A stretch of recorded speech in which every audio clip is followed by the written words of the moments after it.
My name is Jerry Mays. I'm your host today for the Audubon Explorer for the city of Deltona.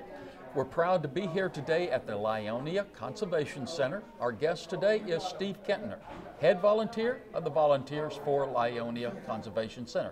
Steve, it's a pleasure to see you again. Jerry, as always. All right. We're here today at the Conservation Center for the first Lyonia Nature Festival.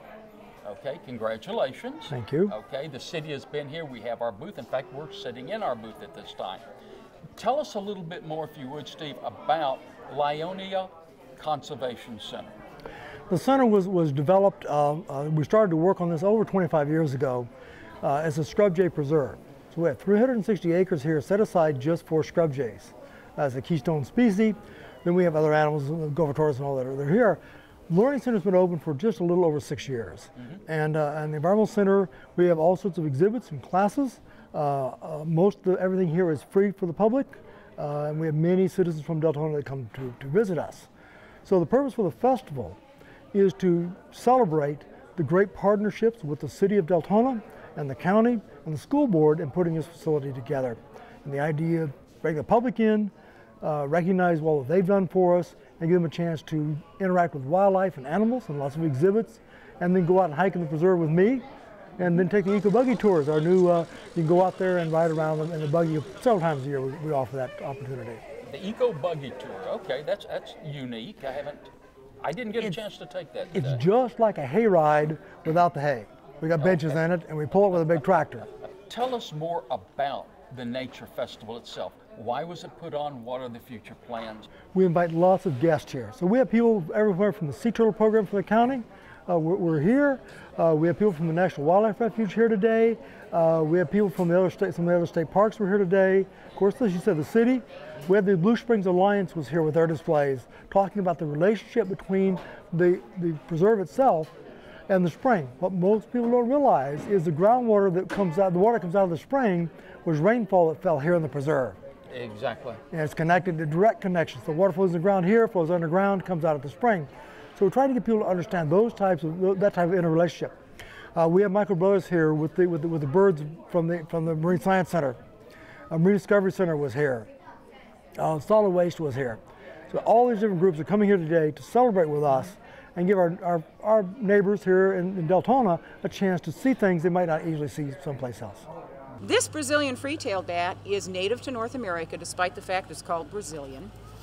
And it ranges all the way from Florida all the way over to California and the Gulf Coast states, down into Central America, and in South America, on the northern edges of South America as well. So if you think about the Gulf of Mexico as a whole body of water and not just on the United States side, this is where this bat's going to occur most often.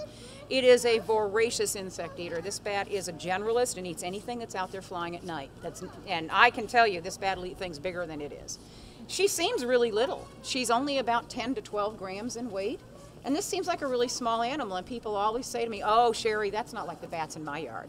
The bats in my yard are this big," and their eyes get big. The truth is that this is a much larger looking animal when it's airborne than when you see in my hand. This little bat has a 12-inch wingspan. So when she's flying, she looks like a sheet of paper flying through your yard. And they are much larger looking to us visually. And remember that they're flying in the evening when our vision isn't very good. And we have this impression of something going by, and it seems larger to us probably than it really is. If you are out in the evening walking, just about a half hour after the sun goes down, at about twilight, just before it gets really dark, it is very common to see this bat species hunting. And this is the most abundant bat in Florida, and probably the one that's most commonly seen by homeowners and people engaged in like soccer games or evening baseball games at parks or at playgrounds or at schools. Some of the colleges and some of the high school football games, you'll often see these bats hunting over the lights. Very social, colonizing species, builds large family groups and stays within those family groups all of its life. This little bat lives in a colony. This is a colonizing species, and most bats are actually colonizers in North America. There's about twice as many colonizing species as there are solitary bat species. And this is the bat that actually occupies Bracken Cave in west central Texas, a big conservation cave, a wonderful location for bats. And that cave is in conservation by Bat Conservation International. And then also this bat's seen in a fairly large colony in Carlsbad Caverns in New Mexico. And we also see this bat quite a lot in the UF, the University of Florida Bat House. If anybody's ever gone up there during the summer months and watched these bats emerge from their bat house, this is the bat that makes up most of the animals in that colony. It's a fairly large colony, and I think they're up to around 200,000 bats in that colony now. So it's a very, very social animal. They are mammals. All bats are mammals. They have fur. They're warm-blooded. They give birth to live babies, and they feed their babies milk. All the things that other mammals are, bats are.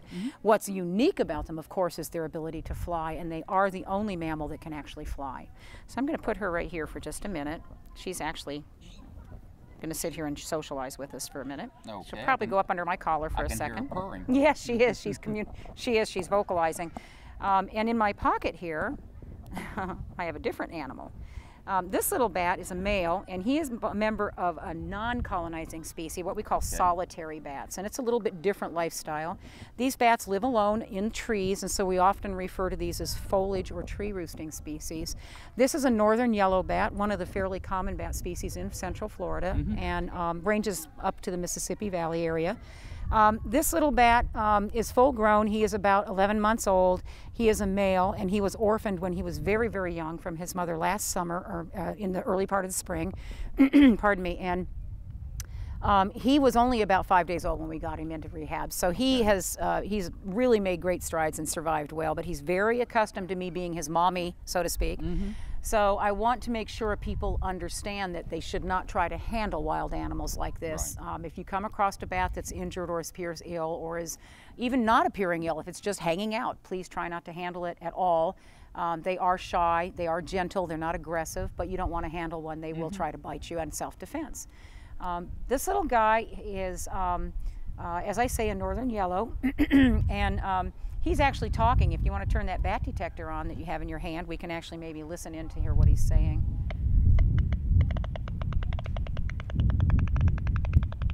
Yeah, I can see his mouth moving. Yes, absolutely. Yeah. Oh, he's going nuts. Yeah, he's a big talker. Now he can hear that coming back to Yes, he him. can. Right, He so hears that sound.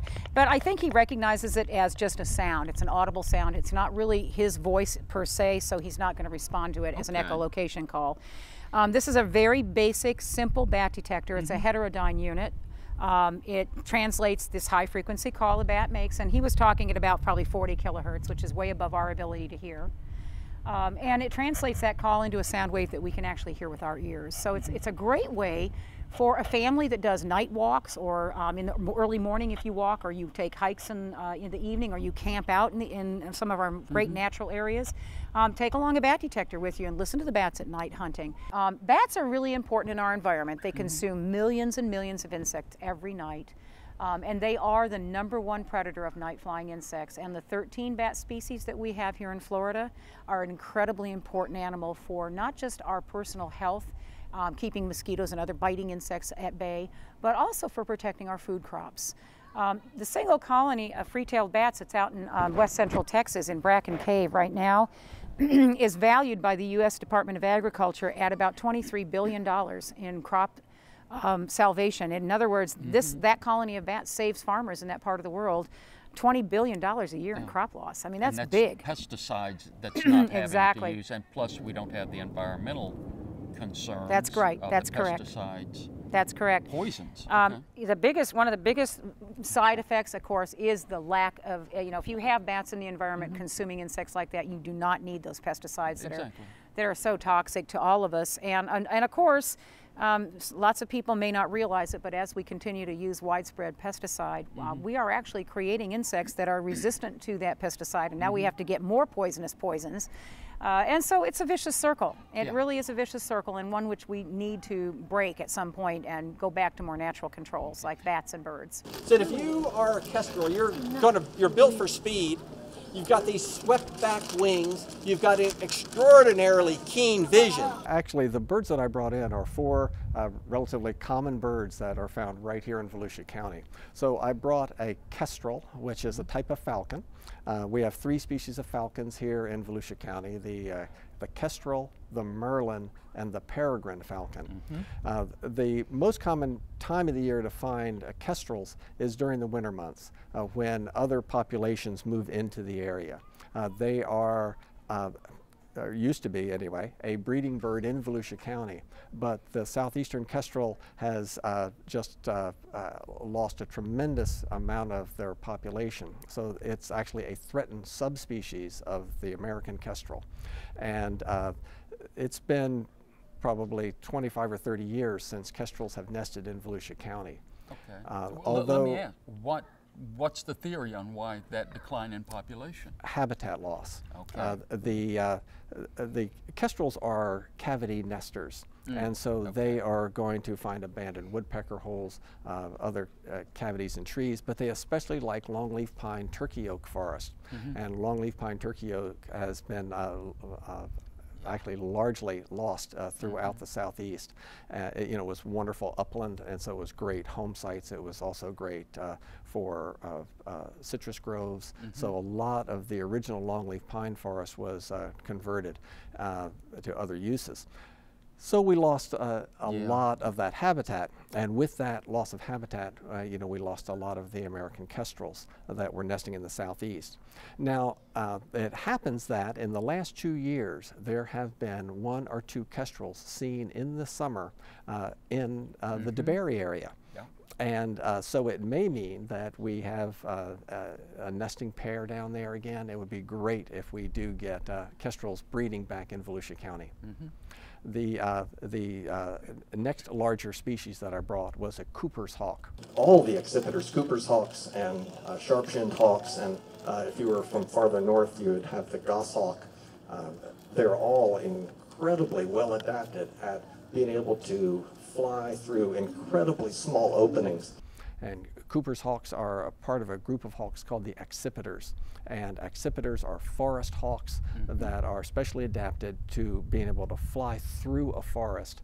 They're fast and very maneuverable. So they have short, rounded wings and a very long, rudder-like tail to be able to maneuver as they make their way through a forest. And they are bird hawks, so they are going to be outflying birds through a forest is how they make their living.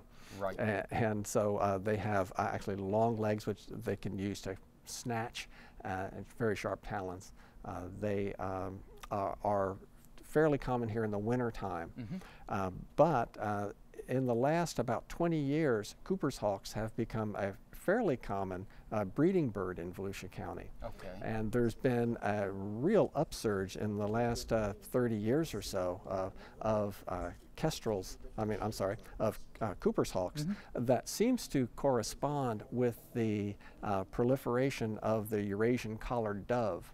That is an exotic species of dove that has taken hold in a lot of North America, but certainly has spread in Florida, especially through the 1980s. And at about that same time, we saw an uptick in nesting Cooper's hawks.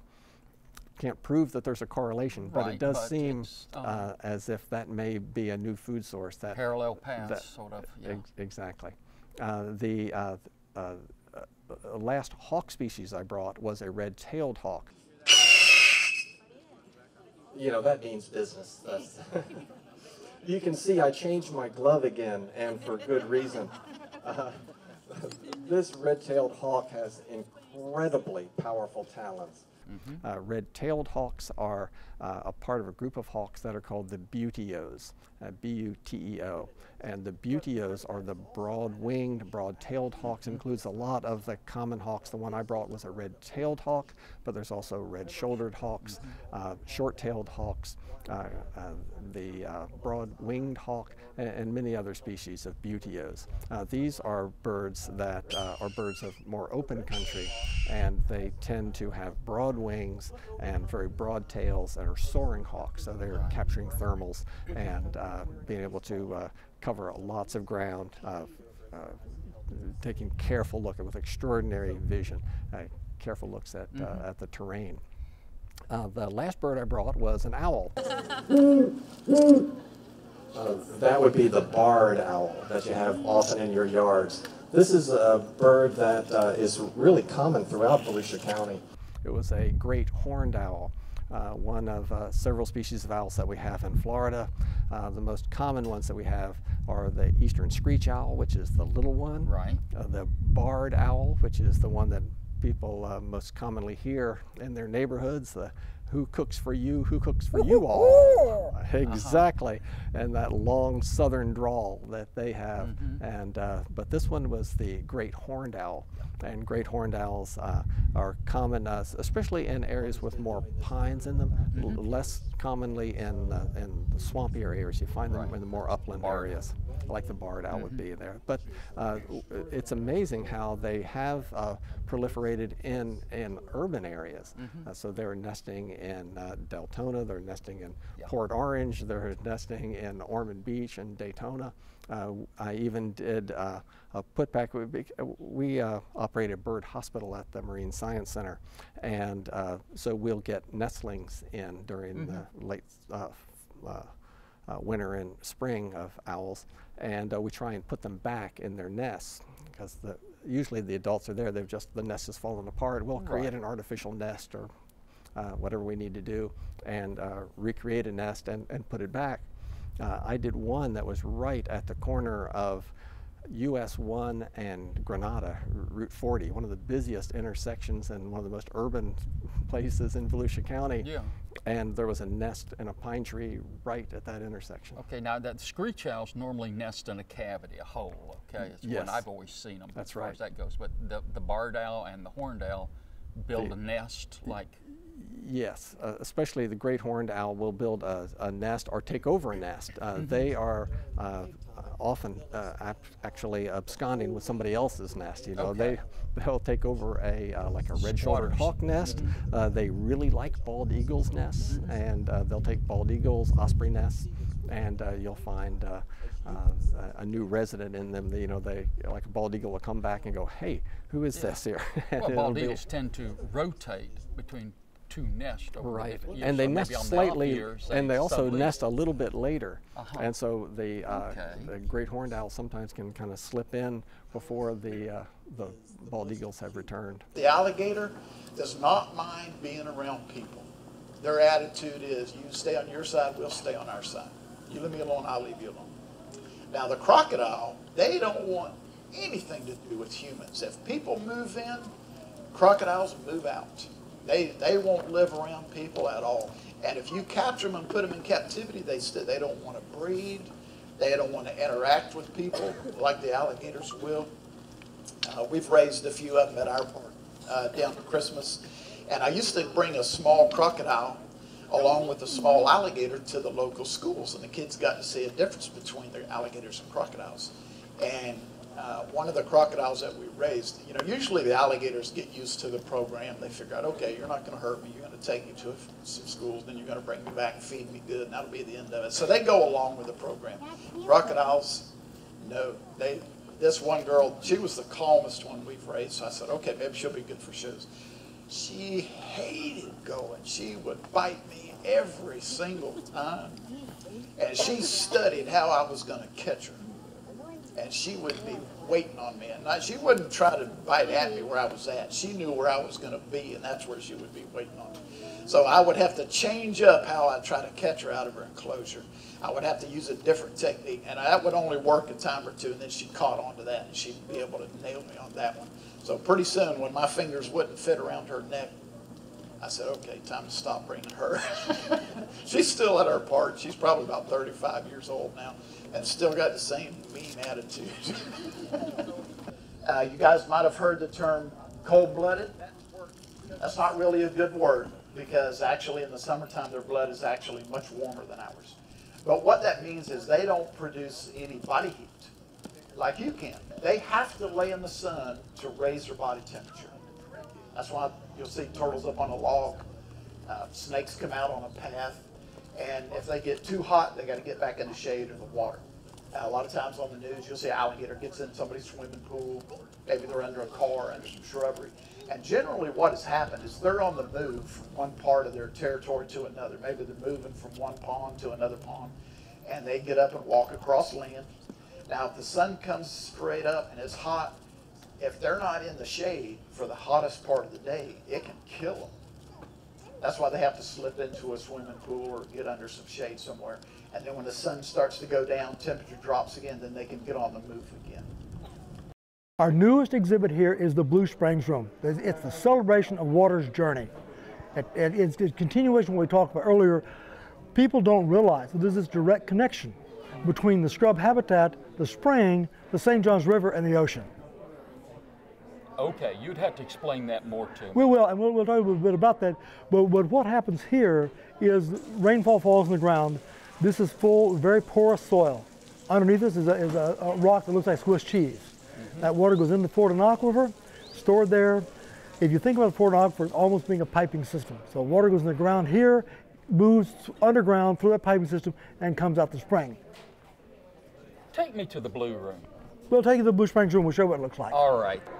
Jerry, what we're talking about was water's journey. And the story we're talking about here is the rainfall that falls here in Lyonia Preserve. Soaks down into the ground, and actually what happens is that water is slightly acidic. It dissolves the limestone, water table fluctuates a little bit, and the sinkhole comes in. Okay. This is the inlet into the system. So what you have is recharge occurring where the water moves down through the sinkhole system, through the soil, into this cave systems underneath us. This type of a place where you have sinkholes and caves and springs is called karst, K-A-R-S-T, right? So Okay, anywhere in the world where you have sinkholes, you have caves, and you have springs. Those three things always occur. It's an inlet, the transportation system, and the outlet. Water moves through here and then comes out Blue Spring itself. So as that water moves in here through the system and comes out the spring. Okay. And this is St. John, this goes right into St. Johns River. So the journey for water starts here with rainfall on the preserve, passes through the ground, and comes out at the spring itself. And as we go to the Blue Spring Room, we'll talk about the rest of the journey. Excellent. Steve, we're in the Blue Spring Room, and I say spring because it's a single spring. You told me basically that there's no S on the end of it, so it's the Blue Spring Room. And you were talking about water's journey. Water's journey. You said this is part of the water's journey show. This is what people don't understand when we start talking about how the system works itself. So we talked about how water goes in the ground, into the sinkholes and the porous soil, through the cave system, comes out of the spring. So this represents the spring itself. And here you see the baby alligators, you see the turtles. So this is basically this is the habitat that you have at the spring and the spring run. Spring run is that area from the spring itself all the way down to the river. So this is part of that journey that water takes is through this process. Here comes the turtle up to the surface here. Here he comes. You know, people always ask us about the turtles and the gator. They actually get along very well together. They have not had any conflicts yet. And another thing that's interesting, you may notice the lighting in here looks a little purplish, but what this is, we're actually emulating daylight. So these lights are actually two different colors, and the blend and the strength changes throughout the day to be much like it is in the real world. So the animals get to see light that looks like daylight, and has a morning, and a noon, and a night, just like they're used to. All right, so okay. Well, we're on an inside room right now. There is no actual sunlight here, so that's ingenious. So the idea is to make it as natural as we can and give them that day and night cycle that they're used to. Okay.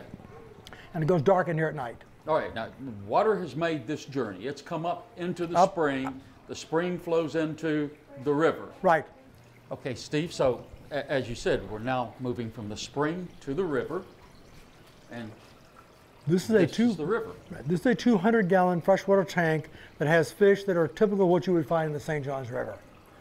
So we can talk about, Jerry, you were telling me this one's a gar. It's a gar here, and a bowfin. And brim. And brim. So these are the fish, and you notice the coloring here, how the water's dark. Yeah. The St. Johns River is a dark water system. Tannic, yeah. Tannic. And so we've tried to emulate the same type of thing you would see in the river.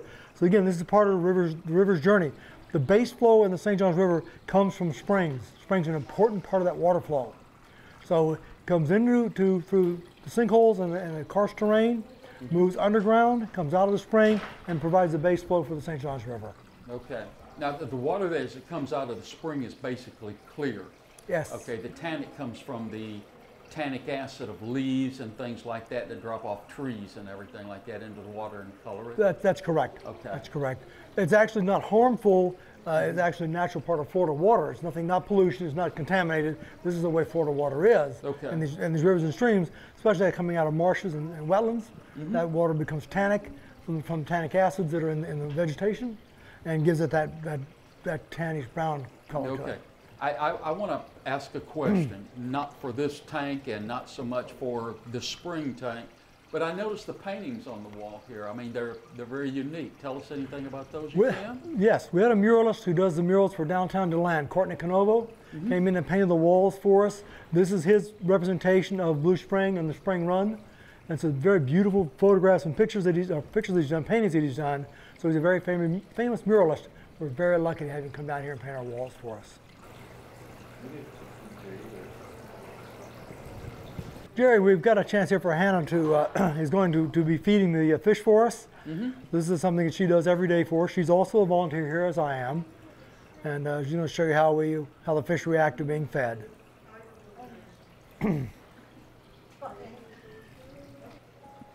going to get another one there in a second. Yep, there you go. I think he sees it.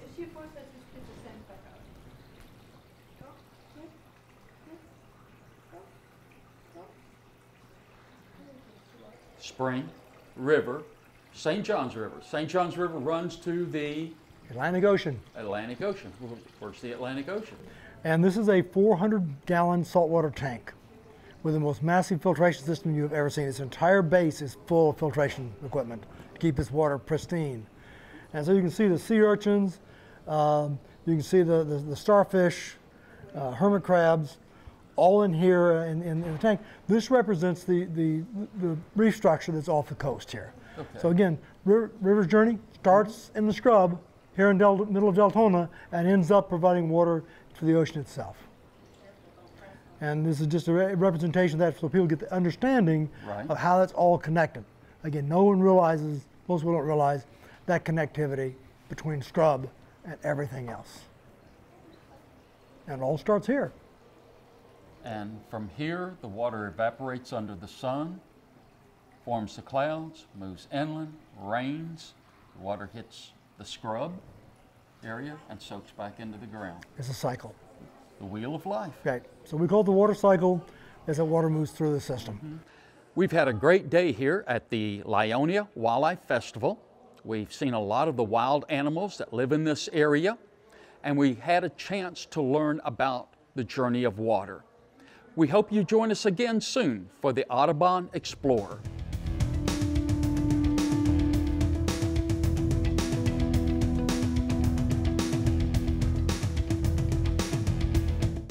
What is that one right back there, the long spindly looking? That is actually, believe it or not, a crab. It's not a shrimp, but is a crab. And you'll see his little pinchers of little blue pinchers on him. Okay. Strange creatures. But, I believe that is referred to as a spider crab. I can understand Do you that. think that's right? Yeah.